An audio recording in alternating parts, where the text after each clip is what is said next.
Well, I think I had quite a lot of cuddly toys generally, and all of my sisters did as well. My brother just had one teddy bear, which I still have. I have it now. We all had lots of toys, but I was particularly interested in Gollies. I had lots and lots of gollywogs, and that's because from the age of about 7 or so, I started collecting them. And I started just with one that I particularly liked, and because I liked it so much, my mum knitted me one for the following Christmas, and then the next Christmas or birthday I got another one, and so I started looking out for them as well as being given them. And so they were the main toys that I played with, and the collecting of them was part of that was my sort of leisure activity, I suppose. That was my hobby or my interest for all of my primary school years, for sure. And can you describe the Gollies a little bit more? Were they quite varied, or did they have... Well, the first one I didn't actually know was a golly. I didn't know what gollywogs were. It was just a toy with a black face. And actually I think I had to ask my mum what it was. And it wasn't a very conventional one. In fact, I still have it, if you'd like to see it. This is it. And this is Gary Golly, as he later became known, and he hasn't got any hair. They traditionally had spiky hair, and they often had a bow tie and little jackets and things like that as well. He doesn't have that. He has some other elements that a lot of Gollies have: stripy trousers, red lips and a white inside to the mouth, and big round white eyes. I don't know whether he ever had hair. He came from a bazaar. I think he was second hand when I got him. I think it was old when I got him, and for some reason I just really liked him. He doesn't look anything special now, but you can see he's had a lot of use. He's sewed up on all sides, and he's absolutely disgustingly filthy and completely faded. But yes, it all started with this thing. And I called him Gary because it just went nicely with Golly when I found out that it was this thing called a Golly. So I called it Gary Golly. And all of the other ones that I was given or that I bought after that also had names beginning with G. And in the end, I think I had something like 130 of them until I think I stopped actively collecting them when I started secondary school because I just became less interested in them. But it was a vigorous pursuit throughout all of my childhood. Also because they were, even then in the late 70s, early 80s, early years of the 80s, really, they were rare. They weren't commonly sold anywhere, so they had to be sought out. So the pursuit of finding them was part of the kind of pleasure of having them as well, because they were you either bought them second hand or you had to get them. You got them from sort of craft fairs where people had handmade them, or people made them for me. Yeah. And what kind of games did you play with him? Actually, I don't really remember playing games with them. As I said to you that I played with them, I don't think I ever did really play with them. I didn't make them act out scenarios. I just sort of enjoyed having them. I don't know what I did with them really. I had them on display. I wrote about them.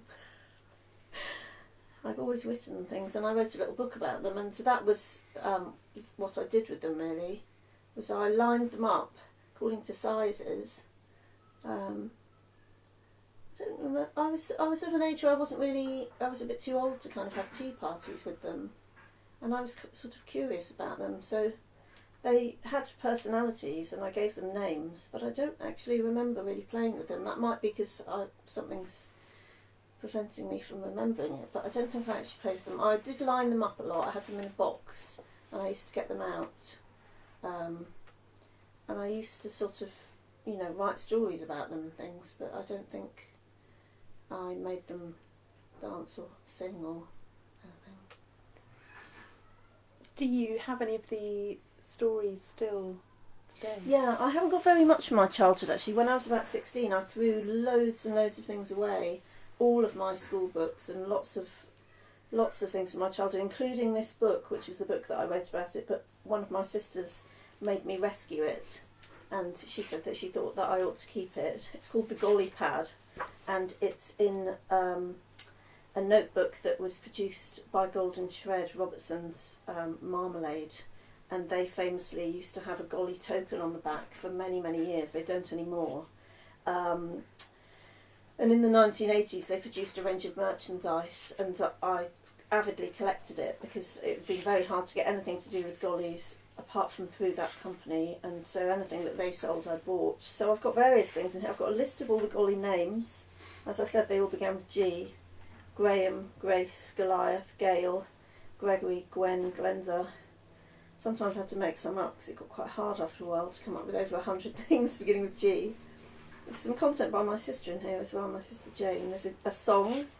I think I might have wrecked some library books. There's some cutouts, some collages.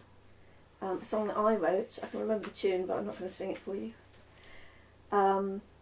More Gollies cut out of books. Again, it was, you had to look into history to find them because they were already not common. They weren't common, but you could find them in old Enid Blyton books, and I'd inherited quite a lot of old Enid Blyton books from my auntie, so the next generation up.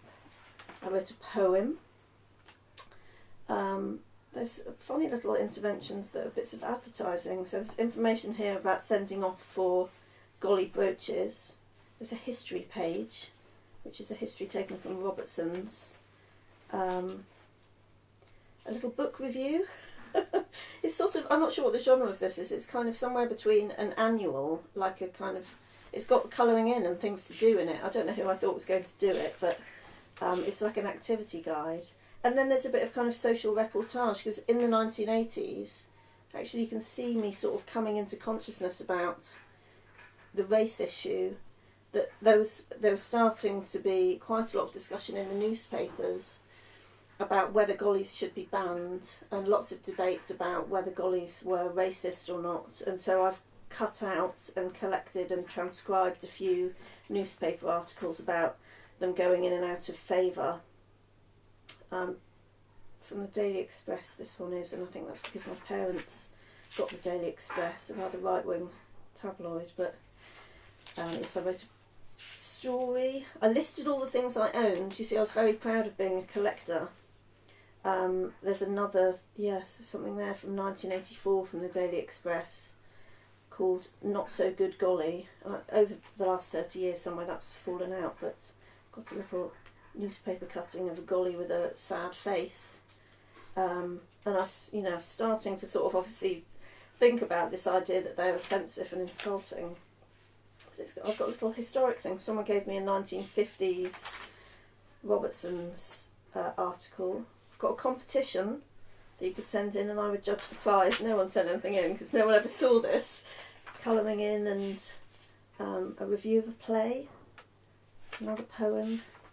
And then I've got dates and descriptions of all of the Gollies that I kept with full sort of object outlines of what they look like, which was deeply fascinating to me and not at all interesting to anyone else. It's very interesting. There's lots more. it's really interesting how you sort of created a almost literary world around them rather than, as you said, playing with them in a scenario. I mean, how did you feel about them? I felt very invested in them. I felt very enthusiastic about them. Most weekends I used to go out in pursuit of them. If I ever had any money, I spent it on Golly-related things. My mum knitted me a Golly jumper. I was interested in, I suppose, the whole thing around them, the history and the stories, the fact that they were rare. I suppose latterly I probably got interested in the fact that they were controversial. But I definitely thought in my very childish way that they were somehow kind of alive and important. I had, my older brother is 8 years older than me, and he did, as older brothers do, he teased me all the time. And one of the things he used to like to tease me about was whether or not my toys were real. And he used to say to me, they're just made of cotton and stuffing, a bit like you've just asked me. I'd say, they're not just made of cotton and stuffing, they're real. And I did invest a lot of personality in them. And if anyone had asked me whether I thought that they were racist, I would have said, no, they're just cute. But that's not really a defence of them. But to a child, to a primary school age child, that's what I thought of them. So you touched a little bit on the political element. Did you find that changed how you felt about them, or or wrote about them, or as you say, was it just, well, it's cute and it's... Well, I think when I cut out those articles, I was cutting them out because it was an image of a golly, and I cut out anything I could find on them wherever I could find anything. So, although I must have engaged on some level with the debates, and some people did talk to me about it, even when I was a collector, because I was aware that some shops didn't sell them, and sometimes I'd ask, and they say, oh no, we don't sell that anymore. So I was aware that they had a sort of contentious statement, but I suppose in my childish understanding I thought it was just that they'd fallen out of style or fallen out of favour and become old-fashioned. But obviously I grew much more knowledgeable about that as I got older, and even just a few years older, because I remember when I was at secondary school, I still had a lot of them. For a long time I had them but didn't do anything with them. They were just in boxes. But I also didn't want to get rid of them because I was so attached to them. And at some point when I was an older teenager, I suppose I was about 15 or so, I was still living at home, my mum thought that she would offer some to her brother who had younger children, so to my cousins. And those cousins lived in South London, and I remember being there when my mum said to my uncle, would you like any of these? Would your kids like any of these? Because, you know, she doesn't play with them anymore and we're trying to pass them on. And he said, no way, I'm not going to have Gollies in South London. And obviously thought of us as being these kind of country bumpkins, and, you know, maybe they meant something different in a decade earlier in Devon than they did a decade later in multicultural London. And I suppose that was part of, because I remember that so clearly, I think that must have been a kind of moment of crystallisation when I thought, oh, that, you know, they're different now. And as I've got older, I've thought about them, you know, over the years. I see articles about them and I hear about people collecting them and I see them in museums, and, you know, they're still sort of on my radar because they were such a part of my childhood.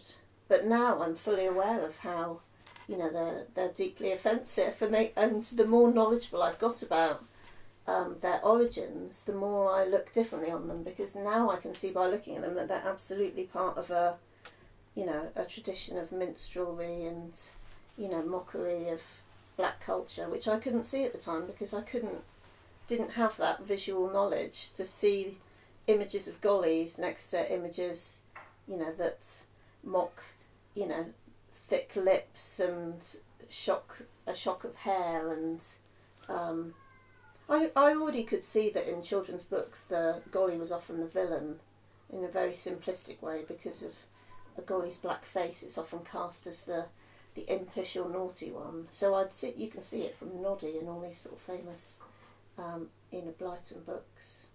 But yeah, I've now come to realise that they always had that status, and I didn't realise it, rather than their status has changed because somebody's forced something upon them. So I have a complicated feeling about them now.